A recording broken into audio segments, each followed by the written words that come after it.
Hey guys, welcome to Relatable. Happy Tuesday. This episode is brought to you by our friends at Good Ranchers. Go to goodranchers.com/Allie for a discount. That's goodranchers.com/Allie.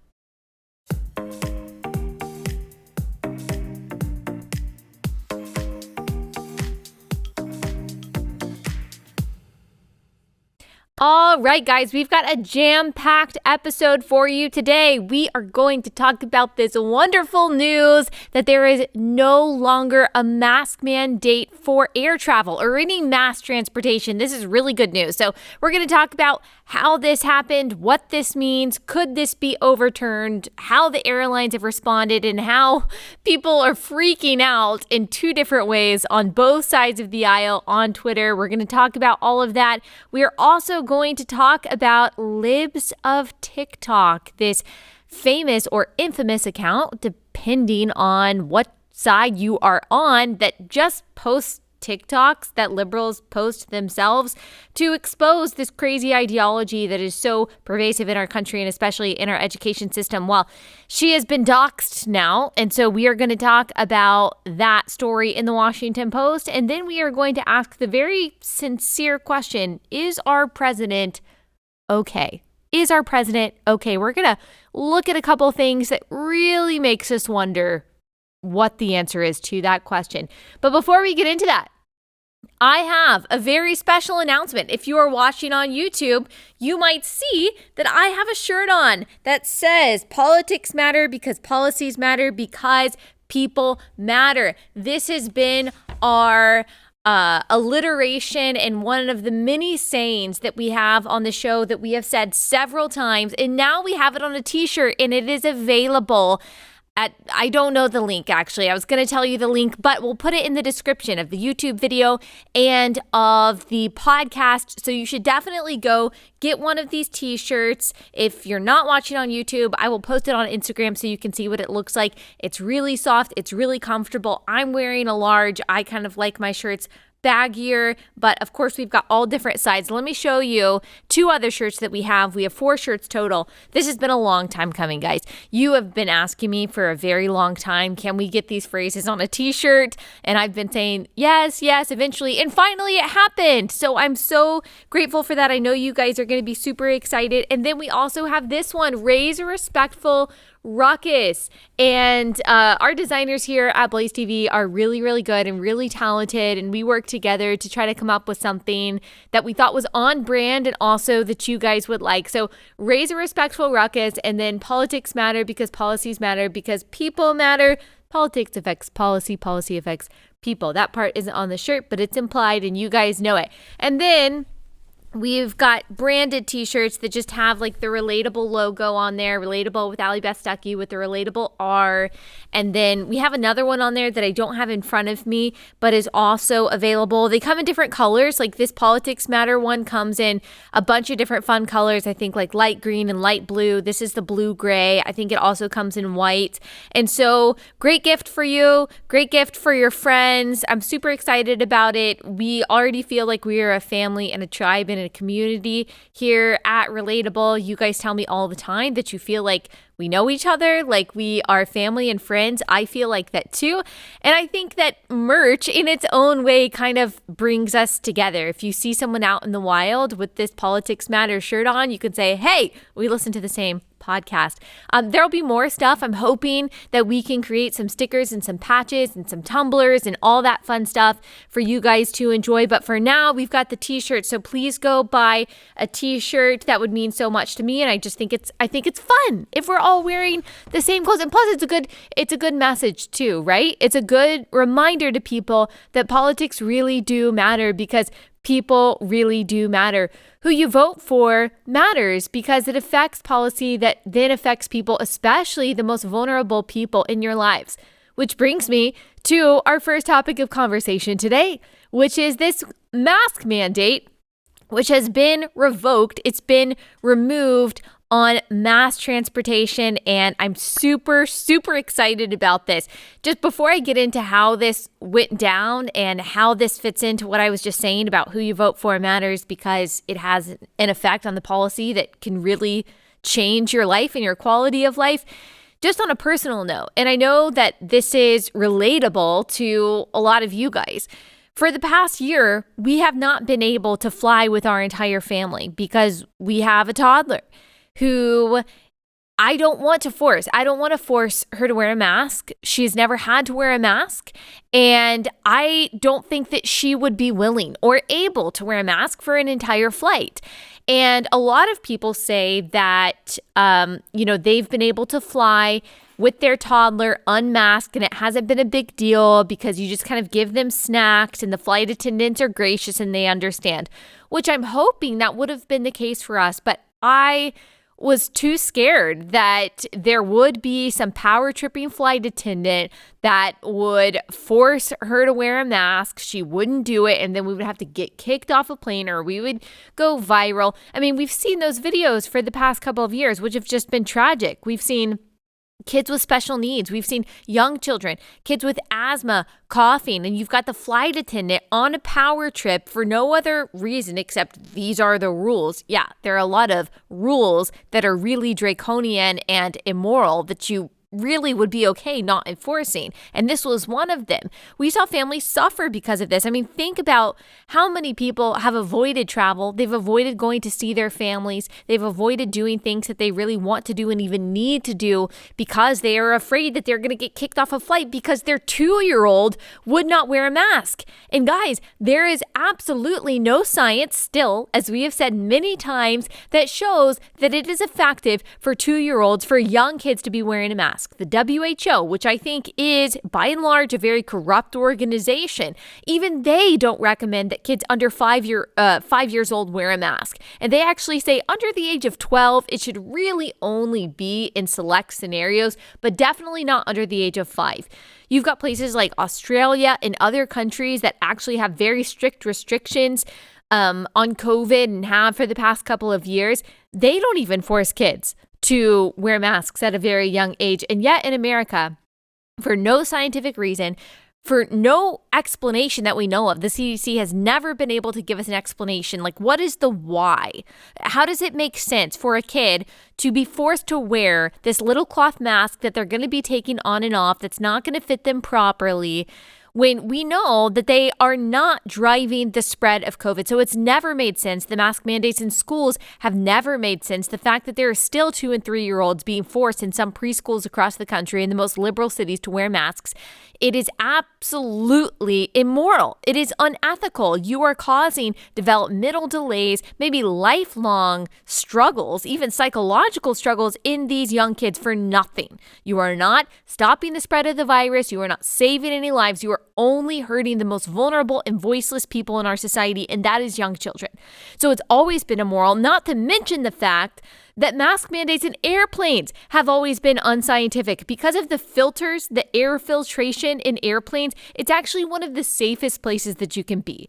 Theoretically, it makes sense that it would be dangerous in an airplane to spread different sicknesses, viruses, but actually the filtration system is constantly filtering the air so that you are not just breathing the same recycled air over and over again. That's something that I didn't know. Maybe at the beginning of this, I would have thought, yeah, if there's going to be any place that we wear a mask, maybe it should be an airplane where, it's so confined. It's in such a closed space that it does make sense maybe to wear a mask. That was before I realized that most masks, the vast majority of masks really don't work. They're completely ineffective against the spread of the virus. And that was also before I realized and learned the filtration system in an airplane is really so effective that that is not a driver of the spread of COVID.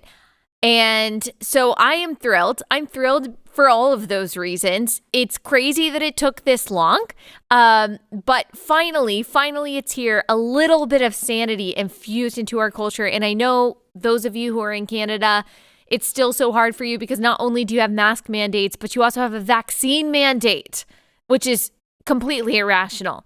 On planes. You can't even get on a plane without showing proof of vaccination. And man, you guys fought and tried as hard as you could. Unfortunately, the tyranny in Canada is a few steps further than it is here in the United States. If you want to come on down, you're welcome to come on down. to the United States. I don't even know if you can do that without proof of vaccination, but we definitely need more freedom-loving people here. But just know that I haven't forgot about you there in Canada. All right, we're going to talk about how all this went down and the reactions to it in just one second. But let me tell you about our first sponsor for the day, and that is Crowd Health.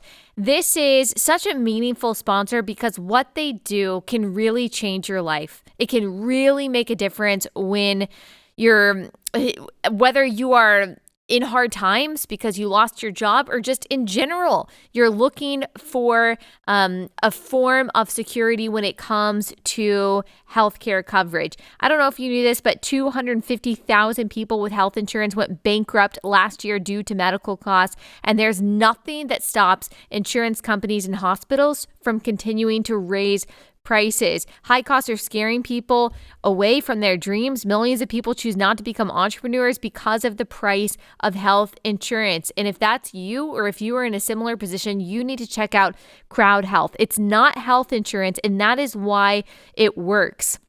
With insurance, you pay huge premiums for high deductibles, which means on top of the thousands you pay to keep your plan, you end up paying thousands before insurance kicks in a cent.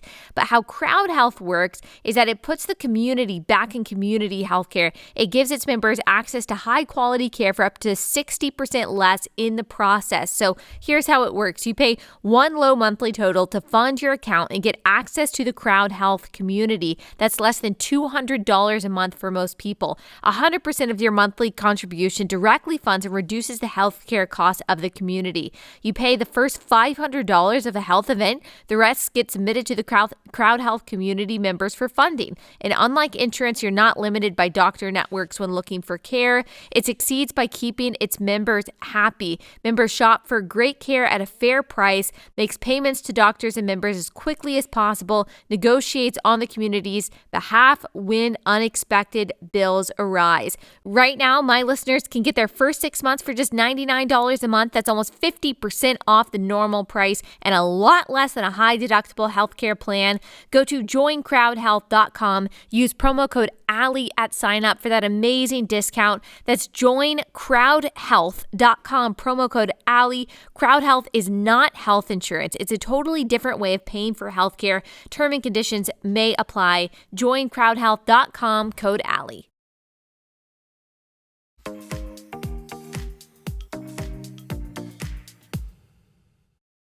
All right, let me tell you how this all went down. So, in July 2021, a nonprofit called the Health Freedom Defense Fund sued the federal government to overturn the mask requirement on public transportation.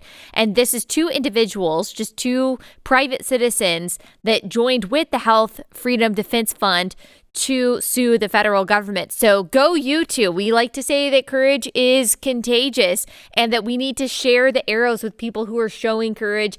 And these people and this organization stood up and did something that was wildly unpopular, at least among the mainstream media and a lot of people in this country, and they pushed back. They pushed back against the government that they knew, against a policy that they knew was unlawful and that they knew was unnecessary. Some airlines have lobbied the Biden administration to rescind the rule, arguing that aircraft air filtration systems make them low risk, as we just talked about. And so the Biden administration has been feeling the heat from these corporations, and that's good because corporations are typically lobbying against the interest of most conservatives and really just your average moderate American. But in this case, I think airlines realize this is such a hassle. It's unnecessary. I'm sure flight attendants, some, as we stated earlier, are power tripping, but I'm sure most flight attendants did not like this mandate. Like, what a hassle it is to feel like you have to continually remind people to put their mask over their nose. Some flight attendants, I think, enjoyed it, yes, but I think a lot of flight attendants didn't. They felt like they just had to do their job. They had to constantly nag people to follow the rules. They didn't want to do that. Now they don't have to worry about it. And so I'm sure these corporations were feeling heat from their own employees, and then the corporations were then turning around and trying to pressure the Biden administration, which there's a good lesson in there. Another good lesson is that your voice as an employee, as a citizen, really does matter. You don't know what kind of long-term effect that can have. And yet the Biden administration wasn't responding to the pressure from these corporations. They have continued to extend the deadline and have continued to force TSA to enforce this mask mandate. Every month or so, the mask mandate was set to expire, and then the Biden administration would announce, no, we're just going to keep extending it. But then a U.S. district judge for the Middle District of Florida in Tampa, Florida, Catherine Kimball Mizell, issued a 59-page ruling that the CDC failed to justify the requirement and did not follow proper rulemaking. She clerked under Justice Clarence Thomas. That makes sense. That's why she's so smart. She was also a Trump appointee. Of course, you've got people on the left saying, oh, she's so young. She's 33 years old. She's not qualified. The American Bar Association said she's not qualified.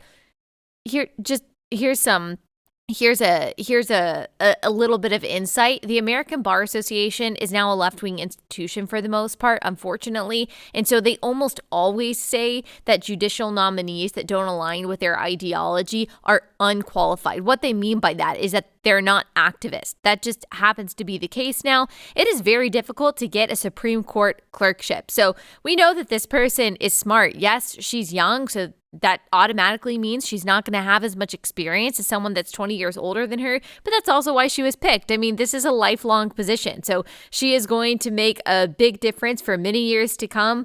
Praise God for these judicial nominees. The CDC director relied on a section of the Public Health Services Act of 1944 for authority. This empowers him to promulgate regulations aimed at identifying, isolating, and destroying diseases. PHSA has generally allowed the CDC to quarantine infected individuals and prevent the sale or import of animals known to transmit disease. After rigorous statutory analysis, Judge Mizell said the court concludes that the PHSA does not authorize the CDC to issue the mask mandate. The Biden administration, of course, is not happy about this. They've never been able to explain why they recommend masks or why they mandate masks for certain groups of people, why they recommend masks, especially for young people. This is a headline from The Hill. White House urges travelers to keep wearing masks after a, quote, disappointing ruling.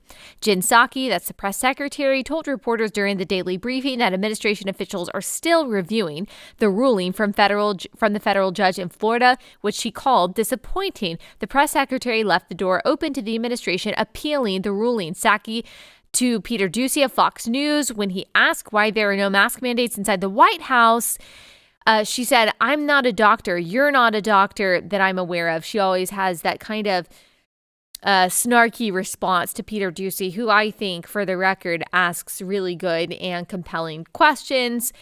She recently called him an expletive in some kind of forum. And I know that it gets tired to say things like this, but can you imagine if Kayleigh McEnany or Sarah Huckabee Sanders had said something like that about an MSNBC or a CNN reporter? Of course, it would have been headline news, but everyone defends Jen Psaki for calling Peter Doocy an SOB.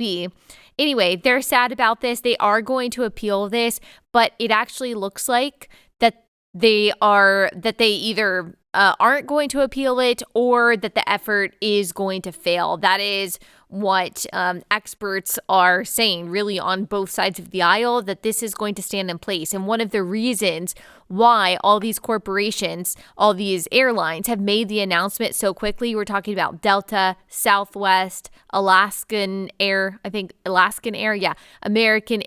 United, all announced so quickly that they are not going to require masks, is because it's much harder to go back on a decision like this when corporations have already changed their policy. The TSA response, an administration official, today's court decision means CDC's public transportation masking order is not in effect at this time. Therefore, TSA will not enforce its security directives and emergency amendment requiring mask use on public transportation and transportation hubs at this time. Of course, I'm sure that there is some kind of narrow possibility that this could change in the future. But for now, it's going to be really hard for it to go back. And so it is absolutely worth celebration. And that means that you don't have to wear a mask when you're at the airport, which I haven't been doing for a very long time, by the way, except when I go through security. And you don't have to wear it on an airplane. And a lot of people were super excited about this. As you can imagine, there were announcements made mid-air. And so I just want to show some of those clips of people cheering on the airplane after they were told that they can take off their mask. The Biden administration announced that the Transportation Security Administration will no longer enforce the federal mandate requiring masks in all U.S. airports and on-board aircraft.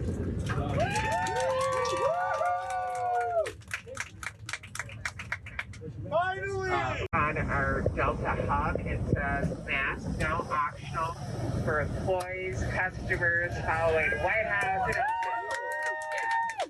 It's over immediately. Congratulations.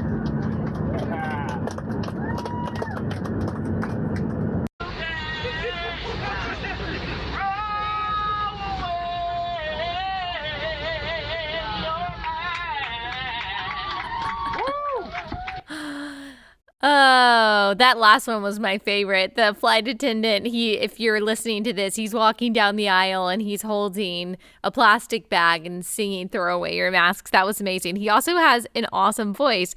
So I'm super excited about this. It really does make a positive difference in our lives. And voting for Trump got us this particular judge, and now she has made this monumental, awesome decision, and I'm super excited about it. Not everyone is excited about it. However, as you can imagine, the authoritarian left is very upset about this.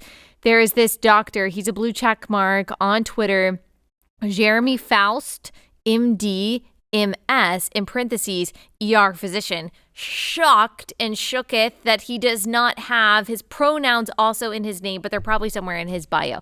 He says this: "Hi, at United." This is probably his tone of voice. I'm just guessing. "When I bought my tickets for me, my wife, in parentheses, who is pregnant, and our unvaccinated 4-year-old, I assumed you would continue to have a mask mandate. Now you cancel it, and we will have to board our return flight under your new no mask required policy? Thanks so much."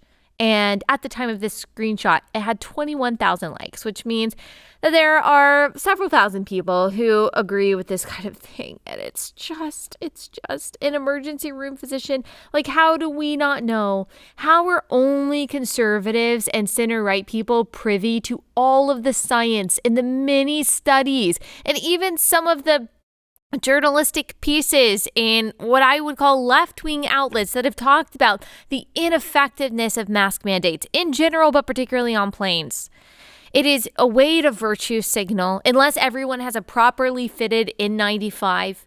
It's a way to virtue signal. It's a way to make you feel safer. It doesn't actually keep you safe. And even if you have a properly fitted N95, if you're not sick, then you're not protecting yourself from spreading a virus, because you're not going to be spreading the virus anyway. And asymptomatic spread that's already been proven to not be a significant, if any kind of driver of COVID. So it's always been silly. The sad part about this is that it's taken so long. Also, there was this really funny tweet by someone named Jared Rabble. Have no idea who this person is. In fact, I had this person blocked on Twitter, which means he said something trolly to me at one point.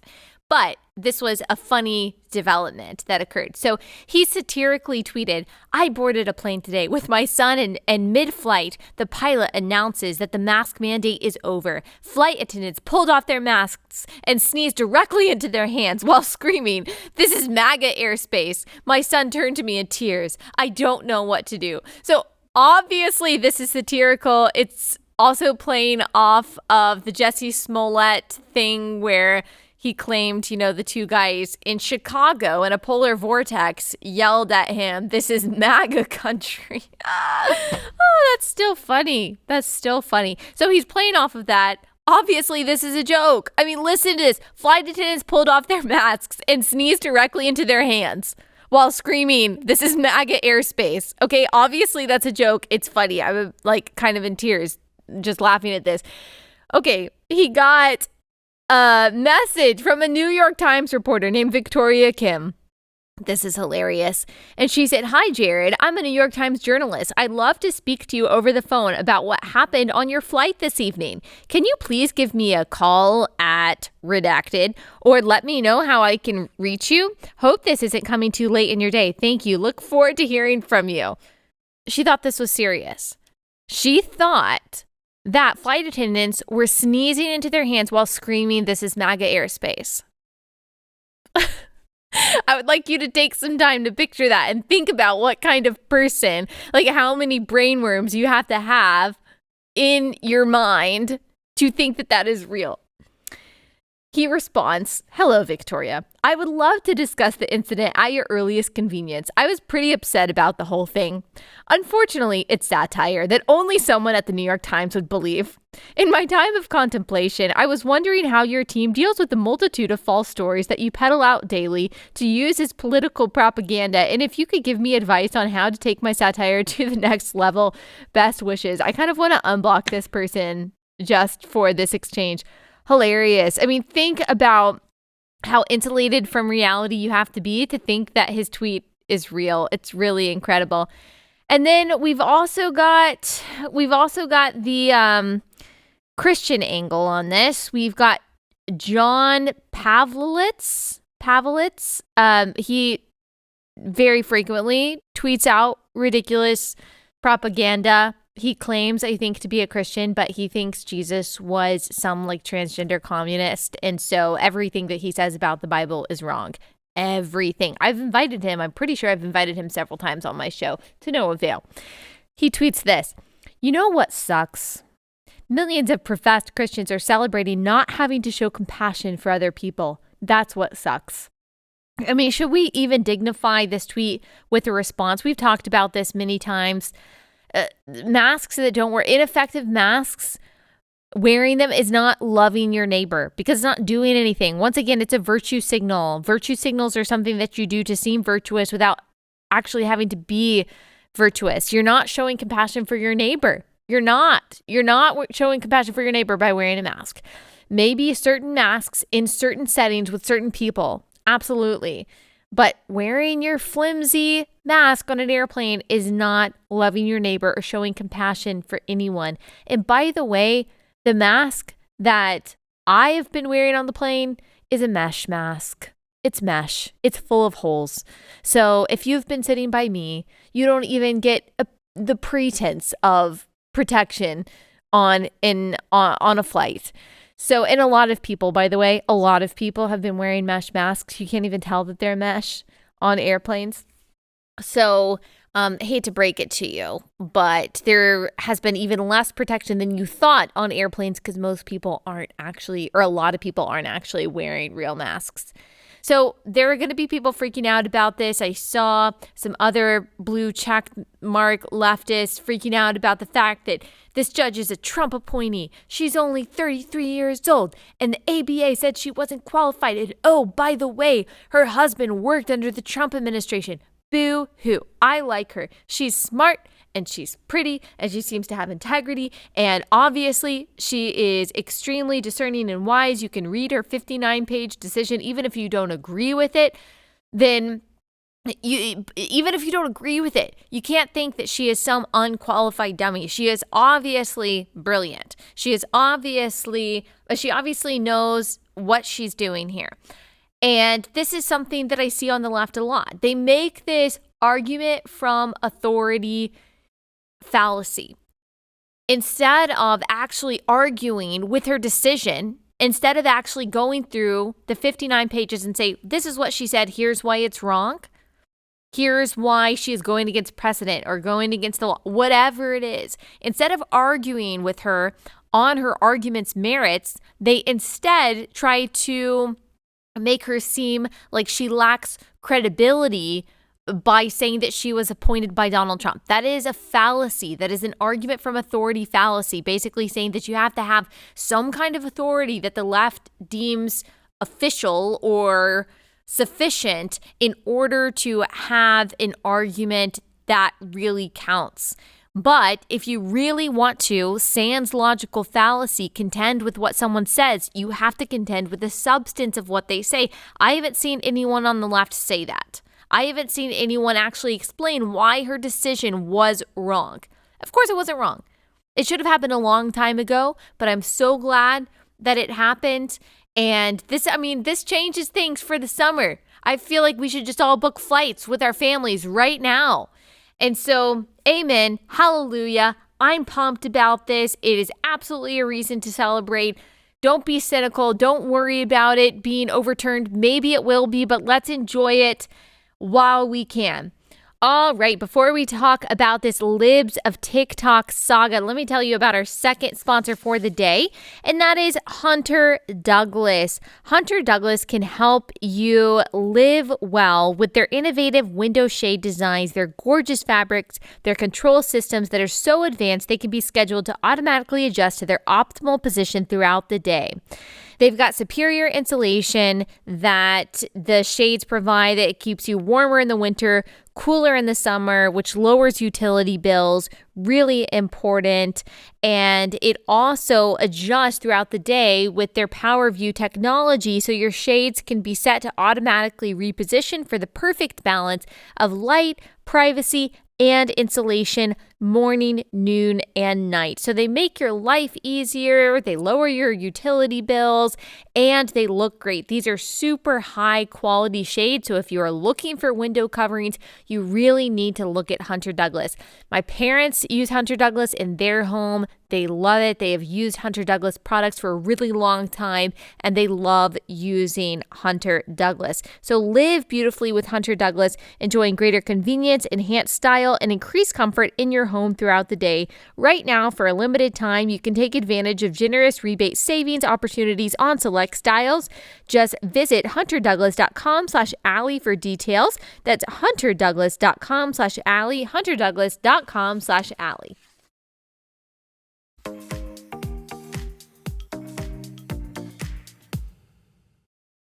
Okay, I want to talk about this Libs of TikTok story. So Libs of TikTok is an account with over 600,000 followers on Twitter. All they do is post TikToks by left-wingers on Twitter. That's all they do. And sometimes they provide their own commentary, but they are just posting the videos that left-wingers are making public themselves. And it's really exposed just how disgusting and predatory a lot of left-wing teachers are. I mean, we're talking about people who are openly confessing to teaching young children, even preschoolers, about gender ideology and sex switching and making children try to pick different pronouns without their parents knowing. Of course, they expose teachers talking about CRT and queer theory and all of this left-wing indoctrination behind administrators' backs, behind parents' backs. And all Libs of TikTok does is expose that and is say, here's what's going on. She is not editing these clips. She is not failing to provide any context. Plus, with these clips, like, context wouldn't make a difference here. She has chosen to remain anonymous because, unfortunately, even just doing something like this, which is highlighting left-wing ideology in their own words, showing their own videos, she understands that she is susceptible to attacks, probably even death threats, because left-wing ideology does not like to be exposed. It uses euphemisms, it uses secrecy in order to spread.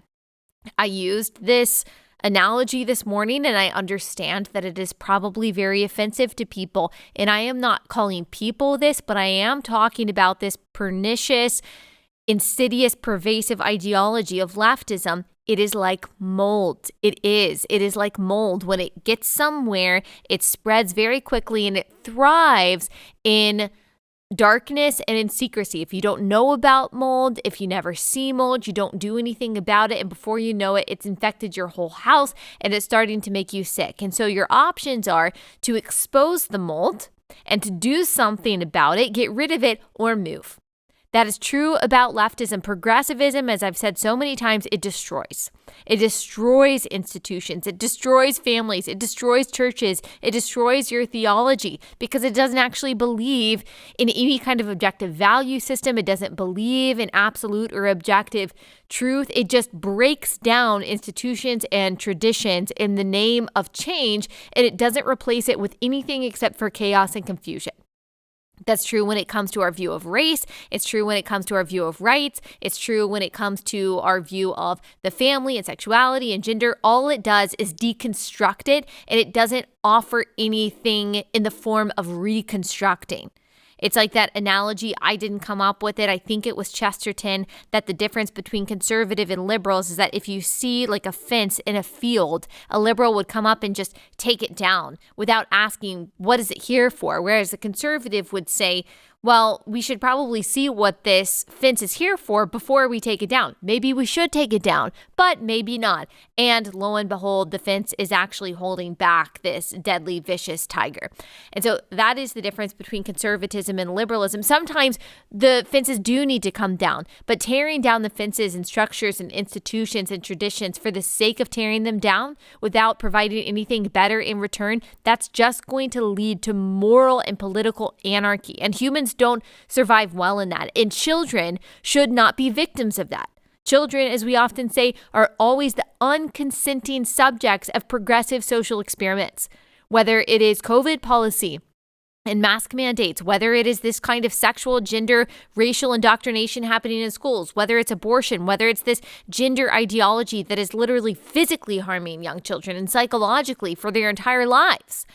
Children are always, because they're defenseless, because they're voiceless, because they are vulnerable, they don't have any political power, they can't speak up for themselves, or they can't push back against this stuff. They are always the target of these kinds of progressive social experiments and predation. And Libs of TikTok is just exposing that. And because leftism, as I said, it spreads best in the dark, it doesn't like that. So that's why Taylor Lorenz, who is a left-wing journalist from the Washington Post, wrote an article exposing the identity of Libs of TikTok, which she has carefully tried to hide. And not only did she expose this person's identity, she also talks about her religion. She apparently showed up at the house of the Libs of TikTok creators' relatives. And this is something that Taylor Lorenz does. If you don't know who she is, she's a technology reporter from the Washington Post, and she has a habit of doing this, of doxing people, of exposing people's identity who don't want to be exposed, showing up at the houses of people. She has reportedly showed up at the houses of teenagers, of young people, trying to talk to them about certain stories, even without the knowledge and presence of their parents. And so she's a very troubling person who at the same time is constantly crying about being harassed online. She was just crying a couple weeks ago on MSNBC talking about how bullying and trolling and making people feel unsafe online is really, it's terrible and it's really affected her life, which, by the way, I agree with. I agree. I don't think you should be doxing people. I don't think you should reveal the identities or the information of people who are not revealing those things. I think that's awful. I would never do that to anyone on either side of the aisle. That's a terrible, terrible thing to do. And yet Taylor Lorenz does that. She does it and she calls it reporting. She thinks because she works for the Washington Post and she poses as a journalist that doxing people is suddenly not just cyberbullying. It is just cyberbullying. And by the way, in her whole article where she is exposing Libs of TikTok, all she's doing is complaining that Libs of TikTok is exposing left-wing ideology. That's all she's doing. Actually, the identity of Libs of TikTok is not pertinent to the story at all. And the fact that she is an Orthodox Jew is not relevant to the story at all. And yet, for some strange reason, Taylor Lorenz decides to bring that up. She turns off her replies on Twitter because she doesn't want to be harassed, or she really doesn't want any criticism or pushback. But she went out of her way to expose this person's first and last name and general location who did not want to be exposed, who was doing nothing wrong. She runs a Twitter account. Who cares? This is y'all's ideology. Okay? If you agree with it, If you agree with what these people are saying, that it's okay to try to get young kids, 5-year-olds, to question their gender and their pronoun usage and to indoctrinate kids in this way, then why do you care if it's being shown on social media? Why do you disagree with that? Of course, she paints the picture that libs of TikTok is anti-LGBTQ because of this, when she just happens to be posting the craziest videos, and the sexual identity and the so-called gender identity of these people, it's incidental. I mean, it's a part of it. She's not anti-LGBTQ. I'm actually sure of that. But she's posting crazy videos, and Taylor Lorenz doesn't like it. The left doesn't like it because the only way their ideology works is through lying. It's through describing what they are and what they do in terms that are palatable, but not in terms that are sincere or true. It's like when they are saying that they need to protect democracy and that, well, we need to protect democracy, so we're going to federalize local elections. We need to protect democracy, so we need to crack down on speech on social media. We need to protect democracy, so we need to make sure that all dissenting voices and opinions are silenced. I mean, that's what they say. When they say they want to protect democracy, what they really mean is left-wing totalitarianism. And they might see that as democratic in some way, but they actually mean the opposite of what they say. It's the same thing when they use terms like reproductive justice or reproductive choice or reproductive freedom. And really, that's a euphemism for abortion, when abortion doesn't have to do anything with reproduction. You have the freedom to reproduce, but you should not have the freedom to kill your child. And so the left has to use lies. They have to use censorship. They have to use darkness. They have to use euphemisms in order to push their agenda at all. That's why they don't like libs of TikTok. End of story. That's what it is. That's why they didn't want Elon Musk to take over Twitter, because they don't want more voices. They don't want more opinions. They don't want less censorship. At one point, liberals, true classical liberals, were against all of that stuff. But now the left in America is decidedly authoritarian. They push authoritarianism in many different ways. And it's funny, it's also like called their bluff on the whole, while Twitter can make whatever rules they want to, the First Amendment doesn't apply to Twitter. It's a private company. They can do what they want to do. They only say that when Twitter is discriminating against the people they want them to discriminate against. If Elon Musk really did take over Twitter and he decided that he wasn't going to kick people off the platform for saying that man is a man, like Meghan Murphy and many other people, Babylon Bee, Charlie Kirk, I was temporarily kicked off Twitter for saying the same thing, then they would be saying that that's a threat to democracy. That's a threat to decency. And the government needs to step in and do something. They would be singing a completely different tune because they like discrimination. They like censorship. They like suppression when it benefits them, when it benefits their ideology. That's why they don't like Elon Musk. That's why they don't like libs of TikTok. But what does that mean for us? That means that we have to keep doubling down. They don't like it when we just say what things are. They don't like it when we describe abortion. They don't like it when we talk about what social justice and racial justice and CRT actually is. They don't like it when we expose their sexual and gender ideologies in schools. They don't like that kind of thing. And so that just means we have to keep doing it, right? We just have to keep doubling down and raising a respectful ruckus about the things that matter.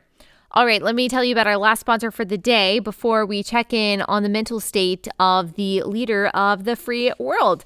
And that last sponsor is Annie's Kit Clubs. All right, if you are looking for a way to make sure that your children are entertained without just putting them in front of a tablet or a screen, a TV, you want to make sure that they are actually exercising their mind, but hey, you got to get things done. You got to clean up the house or clean the kitchen or make dinner or whatever it is you need to do. You need to keep your kids occupied in a way that is productive and healthy for their brains. You need Annie's kit clubs. Whether your kids are into crafting or woodworking or STEM projects, or you want them to be, Annie's Kit Clubs has a membership for them. Your kids can learn new skills, express themselves, and gain confidence. With Annie's Kit Clubs, you can keep the whole family engaged and creative with hands-on monthly kits. Next time the family is stuck inside, instead of reaching for the remote or having your kids spend more hours in front of screens, treat your kids and yourself to something fun and creative. Now is a great time to try Annie's Kit Clubs because they're offering 75% off your first shipment. All subscriptions are month to month. You can cancel at any time. Go to annieskitclubs.com/Allie. Get your first month 75% off. That's annieskitclubs.com/Allie for 75% off your first month. annieskitclubs.com/Allie. That's annieskitclubs.com/Allie.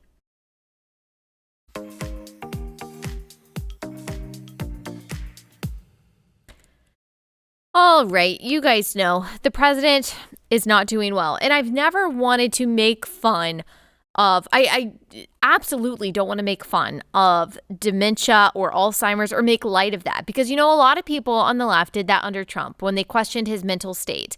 And to me, it was always very disrespectful to people who actually suffer from dementia and Alzheimer's, that you would be saying that someone that you just don't like or who has a different way of talking has these diseases and is suffering from that. It always seems just very yucky to me.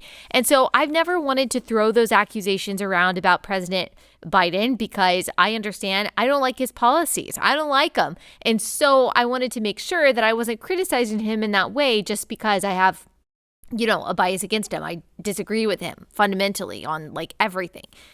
But it's become more and more obvious over the past year that he really is in mental decline. That's what he is suffering from. I don't know if he has any kind of specific diagnosis. He probably does, and we just don't know about it.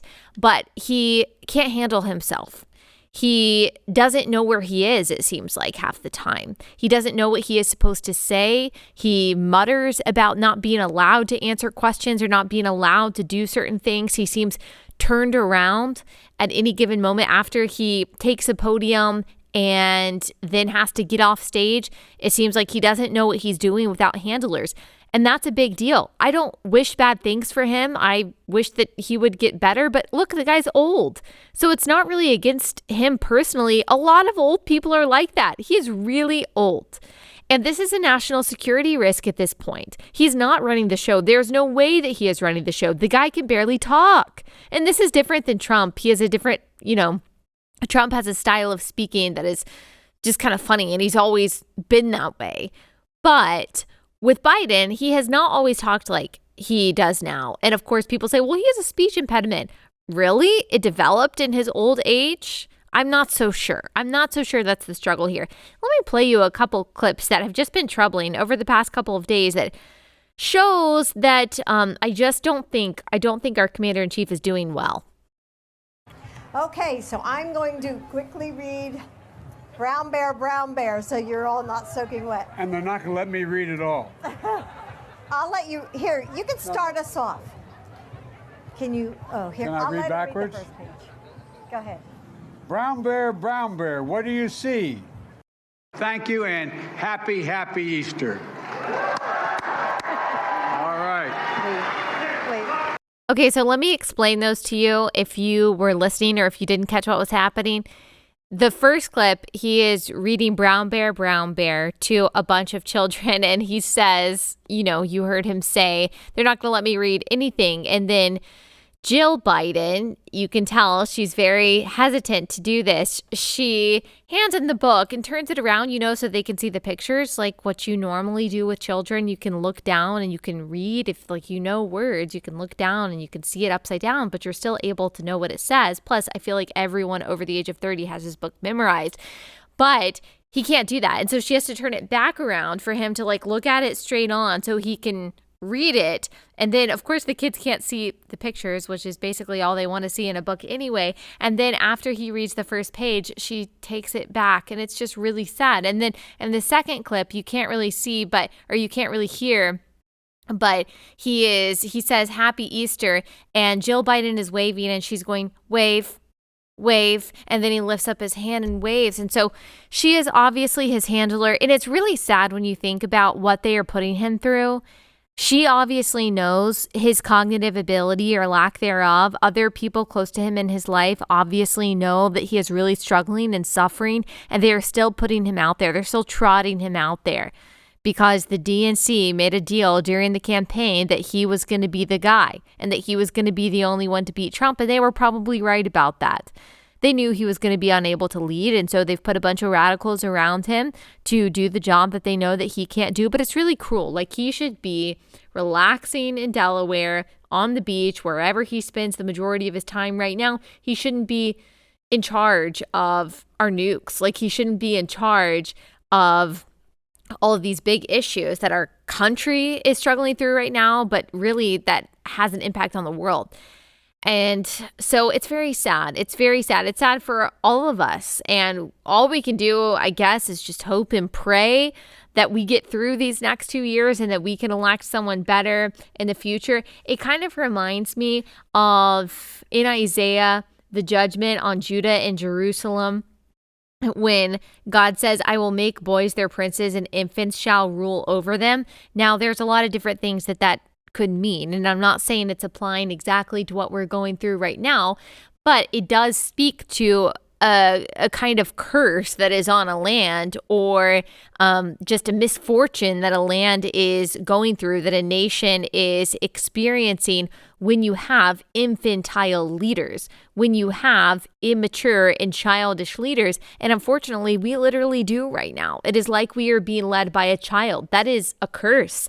That is bad for the nation. And so despite our disagreements with them, we should still, for the sake of our country, for the sake of the people that we love, we should continue to pray for our leadership, as terrible and as incompetent as they are, while also celebrating that a judge made a really good decision that makes our lives a lot better.